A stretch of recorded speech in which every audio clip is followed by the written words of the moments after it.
Now, earlier in the week, Disney, the once very clever corporation that declared it provided entertainment and fun fairs for children of all ages and became the most massive entertainment conglomerate on the face of the earth, successful, it knew what people want. It now seems to be destroying itself, self-harming by a series of woke, nonsensical diktats that defy belief. So earlier in the week, we spoke to a dwarf actually in Florida who told us that, like me, she thought it was absurd that the corporation Disney was tying itself in woke knots about what to do about its new version of Snow White and the Seven Dwarves.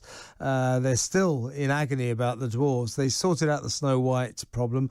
They've cast a Latino actress. So at the moment it seems to be called Snow White, Snow Not So White, and her seven companions. So ridiculous. Just make the film or don't. No one really cares, you idiots. Now, this is the thing that occurs to me. Grown adults sat around in conference rooms discussing what we're going to talk about now. What they've done is they've decided that Minnie Mouse's famous red and white dress, the frock that she always wore, is not commensurate with today's sensitive times. It's too sort of sexual and girly. So they've wokeified her, and she's now going to wear a sort of blue pantsuit, which is described as progressive. And incredibly, the Disney Corporation they commissioned Stella McCartney to design it. I mean, who gives a damn what a cartoon wears? It's ridiculous. It's absolutely absurd.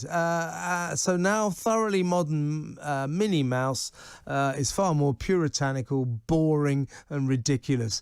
And a warm welcome to discuss this important issue to Young Voices UK luminary Connor Tomlinson. Hi, Connor. Good evening, Kevin. I'm glad we're hitting the hard-hitting journalism topics this evening. Well, it is kind of important because, you know, this wokery, this insane wokery is a pernicious problem.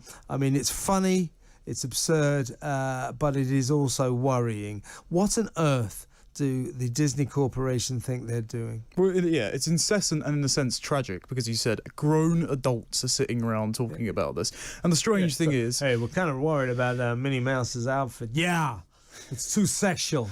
What are we going to do? Oh my God, this is urgent. It's ridiculous. It's the same thing as the M&Ms during the week of where they swapped the green M&Ms high heel boots for shoes or something strange like that. They're walking cartoon chocolates. They're desexualized. Yes, because obviously everyone was really worried about people, sexualizing every time I looked at those walking M&Ms, I've got to tell you. Careful, Kevin, it's a family show. Yeah. Point being, though, actually, in terms of the tech sphere and also the cultural sphere now with Disney and things like that, you've had insiders coming out and saying these sort of people are living on borrowed time, because you've had all the HR departments massively bloat, you've had all the Californian artists come in with the same art style and the same politics, and they've inherited the Walt Disney Corporation or things like Silicon Valley, like Twitter, like Facebook, etc., and they can't build the code or create the new characters that made the thing so successful in the first place.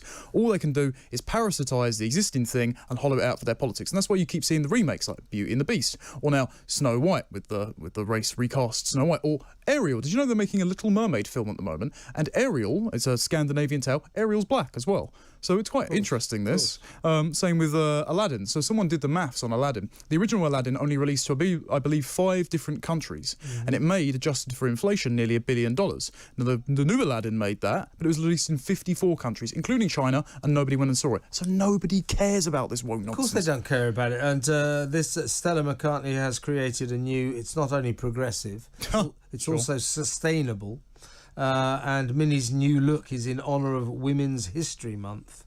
I can't wait to celebrate. I mean, it just beggars belief, doesn't it?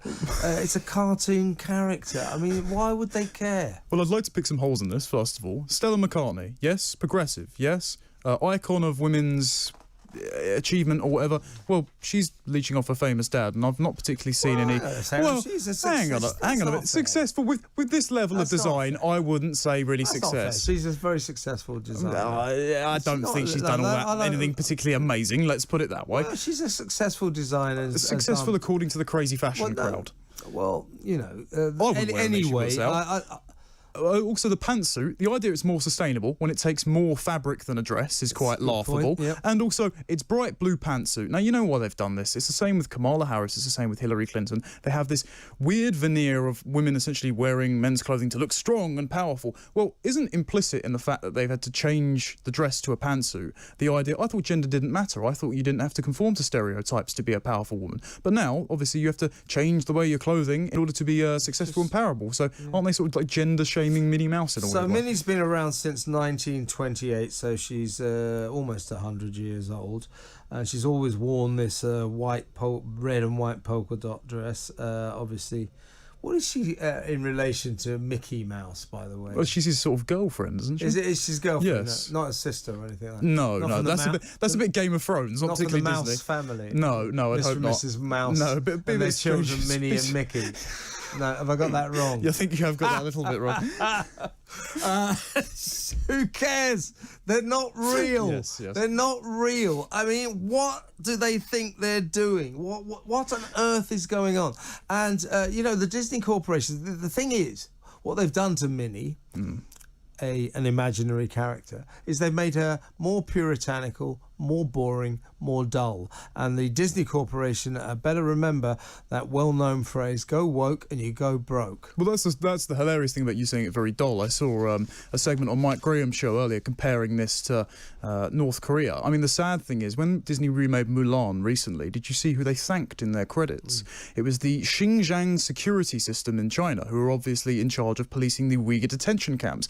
Now, it's very strange that essentially Minnie looks like she's wearing a prison jumpsuit now, which is quite a twist of irony. But as you said, get woke, go broke. I mean, let's look at Star Wars, for example.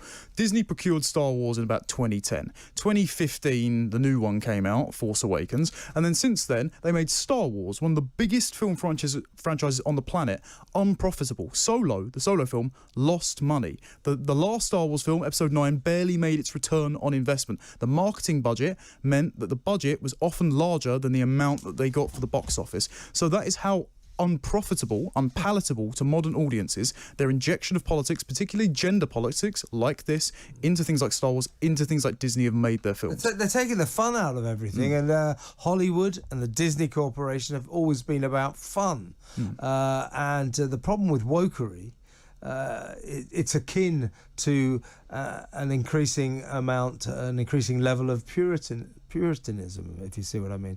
And puritanical ways are dull, boring, and won't make entertainment corporations much money, will they? No, it's that's why you go with the term political correctness. Okay, by definition, to be politically correct, you can't be correct, because if it was just correct, the political prefix would be redundant. So what you have to do is continually talk the party line. That's why Lenin came up with the term political correctness. You've got to adhere to whatever the new Puritans, the new sort of woke scolds on the right side of history say you do. And that's why they hollow out entertainment as a tool to teach your children exactly what kind of politics they want. And it's funny that Disney became a lot more woke right around the time that Barack Obama was elected president, because The Princess and the Frog was actually marketed as Disney's first black princess. We're grounding it in black American culture. And then you had it Brave, Disney's first feminist princess who didn't need the king. Then you had Frozen, where it was Disney's first princeless. This isn't going to make people money, and I know there are a lot of people in Hollywood, studio chiefs, are very worried about this because, wokery is like the new orthodoxy. You better follow the rules or you'll be cancelled. So they're frightened to break with all of this, but at the same time, it's going to reduce profits. Stella McCartney says of Minnie Mouse, she says, I'm delighted to be working with the one and only iconic Minnie Mouse. Minnie has always had a special place in my heart. We share the same values. Stella, Minnie Mouse doesn't exist. Well, this is the strange thing as well. When you said about it looking boring and bland and politically orthodox, if you notice, the design itself is very unimpressive. It's like a onesie, exactly. What little kid is going to get excited about watching, Minnie and Mickey Mouse jumping around in prison Mickey jumpsuit? might not fancy it anymore in the jumpsuit. He might go for Goofy instead to make it even more progressive, of course. Right, yeah. Exactly. But this is the thing. Going in the reverse, in the 1950s, you had all these sort of rules around what was appropriate to put in comic books. You had restrictions restrictions on whether or not you could have divorce or drugs or violence, etc. And it sanitized the comics and it made them really, really boring, and they couldn't sell. If you look at some of the character designs around there, they're wacky and unpalatable, and they had to be changed. Like some of the Batman villains look like people in air hostess costumes with giant hair. And what they had to do was they had to update it as things broke free and got more creatively expressive. So you're going to have to see that in the next few years. Otherwise, they're going to be clandestine, and the kids aren't going to be interested in watching this rubbish. I think there is already a move away from these movies because they're just getting ridiculous, and the ordinary people that used to flock to the cinema, they see these woke productions and they see no reflection of real life. And there's got to be a connectability in films, and if people see things that they do not recognise, nothing about them is in any way like real life, they just won't be interested. And Minnie Mouse, may find she's a little less popular from now on. And maybe, as I say, maybe Mickey will chuck her. That'll teach her, won't it? Connor, thank you so much. Connor Tomlinson there from the Young Voices UK.